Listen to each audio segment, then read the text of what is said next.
আমের রাজধানী খ্যাত চাঁপাইনবাবগঞ্জে এখন ভরা মৌসুম। ঈদের পর নতুন করে প্রাণ ফিরে পেয়েছে জেলার আম বাণিজ্য।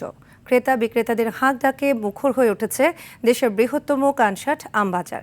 প্রতিদিন কোটি কোটি টাকার আম বেচা কেনার পাশাপাশি আন্তর্জাতিক বাজারেও পৌঁছাতে শুরু করেছে জেলার সুস্বাদু আম। চাঁপাইনবাবগঞ্জ থেকে সানোয়ার হোসেনের পাঠানো তথ্যচিত্রে জানাচ্ছেন আবরার মাহি।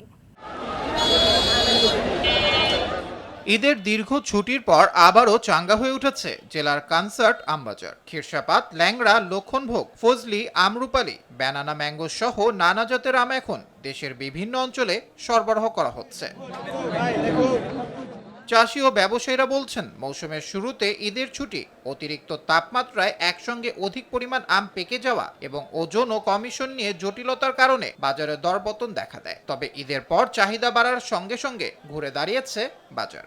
ওজনটা আমাদের এখানে 52 কেজিতে মন ধরা হচ্ছে, এটা কোনো মতে ঠিক না ভাই। দেখা যাচ্ছে 2400 টাকা চলে যাচ্ছে শুধুমাত্র এই যে মন ভাঙার কারণে। আমের বাজার অনেক কম, উৎপাদন বেশি, সার খরচ, বীজ খরচ উঠছে না।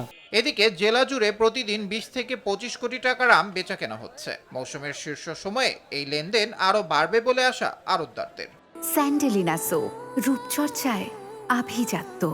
বর্তমানে 20 থেকে 30 কোটি টাকা বাজারজাত হচ্ছে এবং আগামীতে আমরা আশাবাদী এটা বৃদ্ধি পেয়ে 30 থেকে 40 কোটি টাকা পর্যন্ত ট্রানজাকশন হবে। যে আমটা আমরা 54-52 কেজিতে নেই, এটা কিন্তু আমাদের আড়তদারের জন্য সুফল নয়, এটা ব্যাপারী যারা ক্রেতা তারা নিয়ে যায়। অনুরোধ রাখতে চাই যেন জেলায় এবং বিভাগে একটি ওজন নির্ধারণ করা হয়।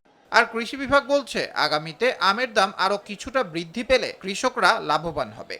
আগে যেমন একটা অল্প সময়ের মধ্যে সীমাবদ্ধ ছিল, এখন আমের কিন্তু উৎপাদন মৌসুম কিছুটা দীর্ঘায়িত হয়েছে, যার জন্য ভোক্তারা একটা দীর্ঘ সময় পাবে। আমি আশা করছি যে সামনের দিনগুলোতে হয়তো আমের মূল্য আরেকটুখানি বৃদ্ধি পাবে এবং তাতে করে কৃষকের কিছুটা লাভবান।